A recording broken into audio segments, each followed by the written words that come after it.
president who issued the order to cooperate, then that's for multiple violation of Constitution.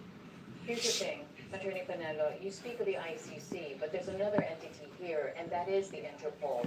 While this government is very clear that it doesn't fall within the jurisdiction of the ICC, that it will not cooperate with the ICC any longer because it still abides by what was decided during your term, which is to pull out of the ICC. You're talking about a different entity now. You're talking about the Interpol, and as we speak, the government is duty bound to assist the Interpol. What are your thoughts on that? It is not duty bound. Why do you say that? As I said, the Interpol is just an international organization to share information on the whereabouts of a certain fugitive of a certain country or government. It is the government that will do the arresting. All it has to do is to share that there is such a person wanted by this foreign body. So if the government assists, then it violates the Constitution because it's the government that will be doing the arrest. If the government's position is if it has no jurisdiction, why should it be cooperating in any form or manner?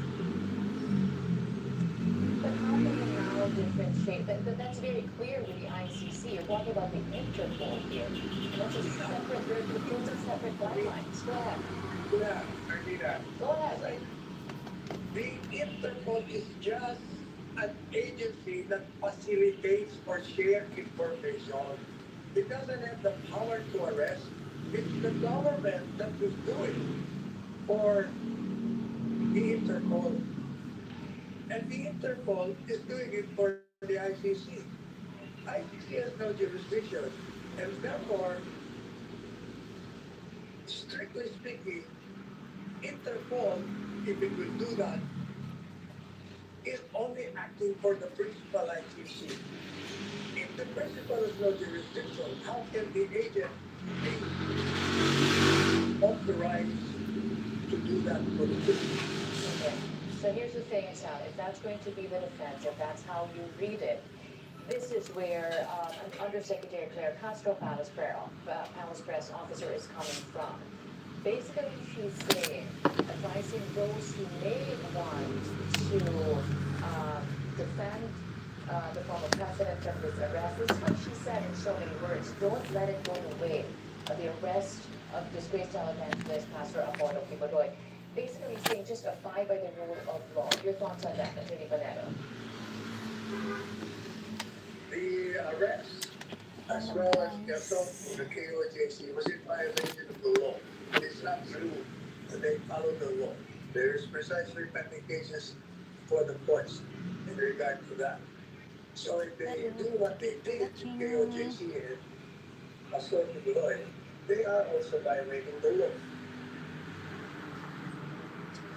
Now that the president is in Hong Kong, and we just heard from Assistant to Counsel to the ICC, Attorney Christina Conti. Basically, she's saying Hong Kong, China, and the Interpol, there is a relationship there, and if there's anything else that may happen or any assistance that may happen, it can happen while the president is in Hong Kong. What are your thoughts on that? How are you preparing for this if in case it happens, Attorney Panelo?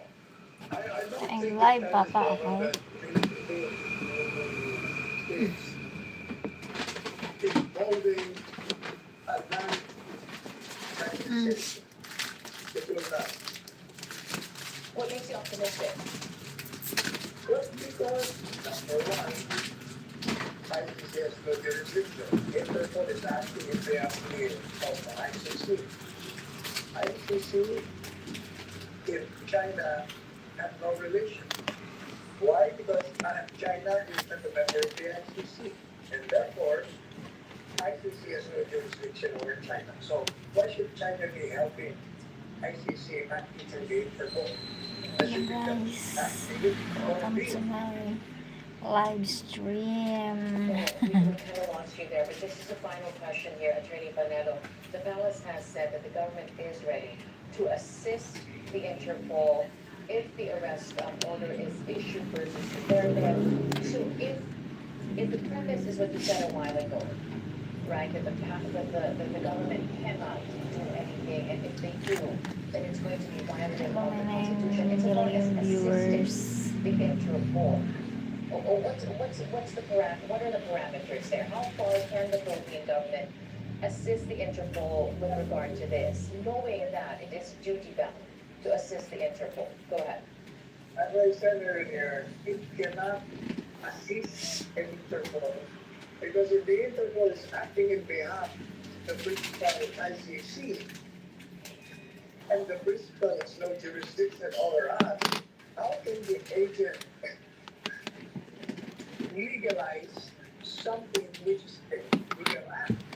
That's why my position is any government action Thank you for that will assist watching.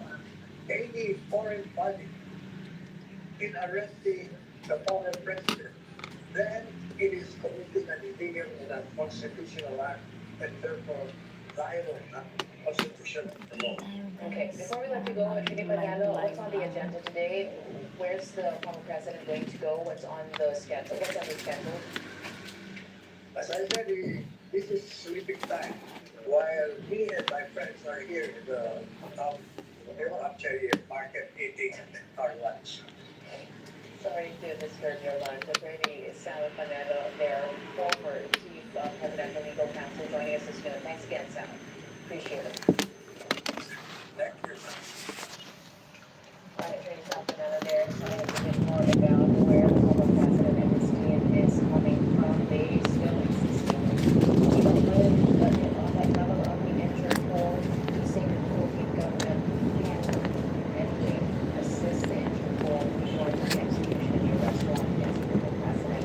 Simply because to his mind, in principle, it's still the ICC that any action of any sort to affect the arrest warrant he thinks is violative of the Constitution. And therefore,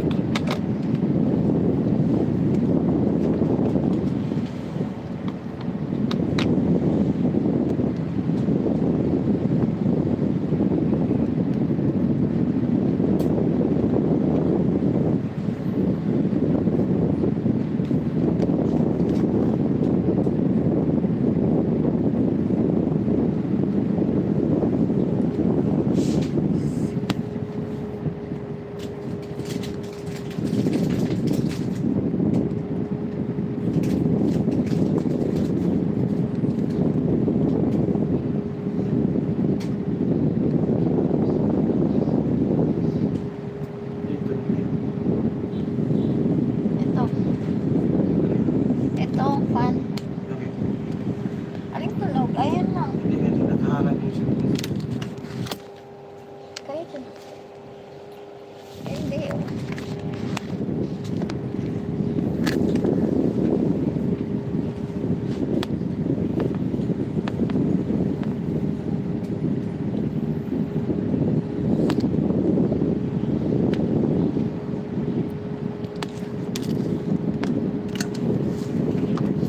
Ingay lang talaga na siya.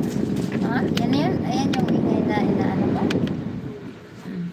Ayan o.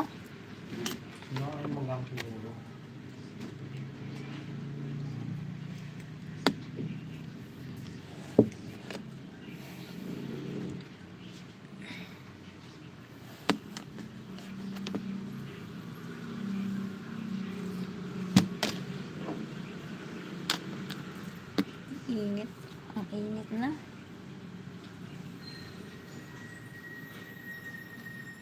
the Philippine National Police says it is ready to assist the Interpol if an arrest order is issued against former President Duterte. Michael Deliso on the line now to tell us more about this. Michael, over to you. Hi, Carmina. Good afternoon. Philippine National Police Brigadier General Chief Fajardo said that the police would be fully prepared for any eventuality. Should the International Criminal Police Organization or Interpol request assistance in the event that the International Criminal Court issues an arrest warrant for former President Rodrigo Duterte. In a needed briefing here at San Juan in Quezon City, Fajardo clarified that as a member of Interpol, the Philippine Police Force is duty bound to cooperate with the international organization. The PNP Fajardo said is monitoring developments regarding the alleged ICC warrant, but clarified that it has no confirmed information on the matter.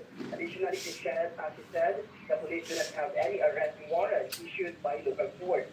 As to the recent mobilization of thousands of police officers in Davao to the province, Fajardo clarified that it is unrelated to the alleged ICC warrant. He said that deployment is part of a simulation exercise for election security preparation, which is also being conducted in other regions. That's the latest here at Camp Crame. Back to you, Ferdinand. Thanks a lot, Michael Denisa there joining us on the line. Well, for the Office of the Prosecutor of the International Criminal Court mum on the reported arrest warrant issued by the ICC against former President Rodrigo Duterte. In a statement, it said it does not comment on ongoing investigations. Duterte and some of his allies have been the subject of an ICC probe over his bloody drug war of 2000s. Duterte addressed the supposed arrest order against him when he faced overseas Filipino workers in Hong Kong. ICC Assistant Counsel Attorney Christina Pachi believes Hong Kong authorities will cooperate in enforcing Duterte's arrest. China is actually a part of Interpol, which is the same process or mechanism where we are thinking that the Philippines might cooperate with the ICC in terms of data sharing. And in Hong Kong, specifically, China has a particular, what do you call this? They have delegated regional authority. Interpol Beijing has delegated regional authority in the special administrative area of Hong Kong. And I've heard about many arrests, international arrests in Hong Kong, and I'm pretty confident that they are cooperative as regards international warrants of arrest. Considering the position of China at present, where it would appear the whole world on one end of the spectrum, and it's being vilified. They have a tariff wars with the US now. This simple thing, this small thing, maybe for them, of arresting a person with subject of an international warrant of arrest, considering also that this person is going just to face charges. Hindi naman yung dadalhin sa bitayan eh. This person has a warrant of arrest so that he or she will face charges before an international court. Even if you are not a member of that court, at the very least, there should be a recognition that in international law, there should be processes in place. Former President Duterte's daughter and founding Vice President Sara Duterte again claims a possible presidential bid come 2028, stating in an event in Hong Kong she thanked overseas Filipino workers there for their continuing support. She then quipped about asking for their backing in 2020 April in cheers from the crowd. The Senator